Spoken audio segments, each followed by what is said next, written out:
राजस्थान के पूर्व मुख्यमंत्री अशोक गहलोत ने भारतीय जनता पार्टी पर तीखा हमला बोलते हुए मौजूदा राजनीतिक और सामाजिक हालात को अघोषित आपातकाल करार दिया है।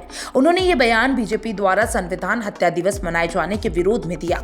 गहलोत ने सोशल मीडिया प्लेटफॉर्म एक्स पर एक विस्तृत पोस्ट साझा करते हुए केंद्र सरकार पर लोकतंत्र और संविधान को कमजोर करने के गंभीर आरोप लगाए हैं। गहलोत ने कहा कि भारतीय जनता पार्टी द्वारा संविधान हत्या दिवस मनाना एक बेईमान व्यक्ति का ईमानदारी पर ज्ञापन देने जैसा है।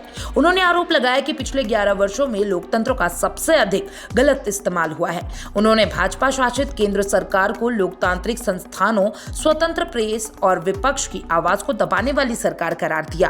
पूर्व मुख्यमंत्री ने मौजूदा हालात को अघोषित आपातकाल बताते हुए कहा कि भले ही संविधान सस्पेंड नहीं किया गया हो या राष्ट्रपति द्वारा आपातकाल की घोषणा नहीं की गई हो, लेकिन जनता के अधिकार, बोलने की आजादी और विपक्ष की आवाज को दबाने का प्रयास लगातार जारी है।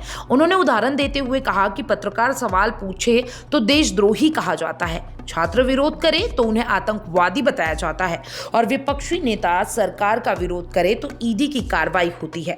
गहलोत ने केंद्र सरकार पर स्वतंत्र मीडिया को नियंत्रित करने का भी आरोप लगाया। उन्होंने एनडीटीवी, बीबीसी, दैनिक भास्कर और न्यूज क्लिक जैसे मीडिया संस्थाओं पर छापे का जिक्र करते हुए कहा कि सिर्फ सरकार की आलोचना करने के कारण उन पर कार्रवाई की गई।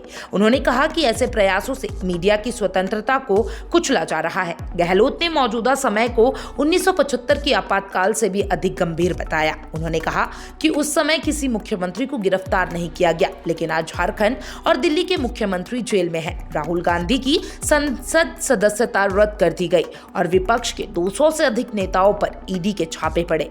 उन्होंने ये भी आरोप लगाया कि जो नेता भाजपा में शामिल हो गए उन पर कार्रवाई बंद हो गई। गहलोत ने कहा कि पिछले 11 वर्षों में भाजपा ने कई राज्यों में लोकतांत्रिक सरकारों को गिराने का षड्यंत्र रचा। मध्य प्रदेश, महाराष्ट्र, कर्नाटक, अरुणाचल प्रदेश, गोवा और मणिपुर जैसे राज्यों में विधायकों की खरीद फरोख्त कर जमानत का अपमान किया गया। गहलोत ने केंद्र सरकार पर फोन टैपिंग और जासूसी का भी आरोप लगाया। उन्होंने कहा, आज लोग सामान्य कॉल करने से डरते हैं और व्हाट्सएप या तो फेस टाइम का सहारा लेते हैं क्योंकि उन्हें भय है कि उनकी बातचीत कहीं रिकॉर्ड तो नहीं हो जा रही है।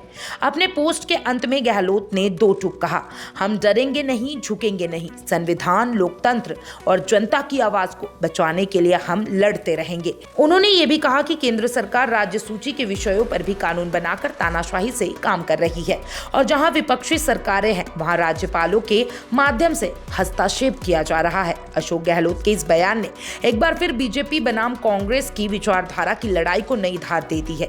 जहां बीजेपी आपातकाल की याद दिलाकर कांग्रेस पर हमला कर रही है, वहीं गहलोत ने वर्तमान दौरे को उससे भी भयावह बताते हुए सरकार को लोकतंत्र के लिए खतरा बताया है।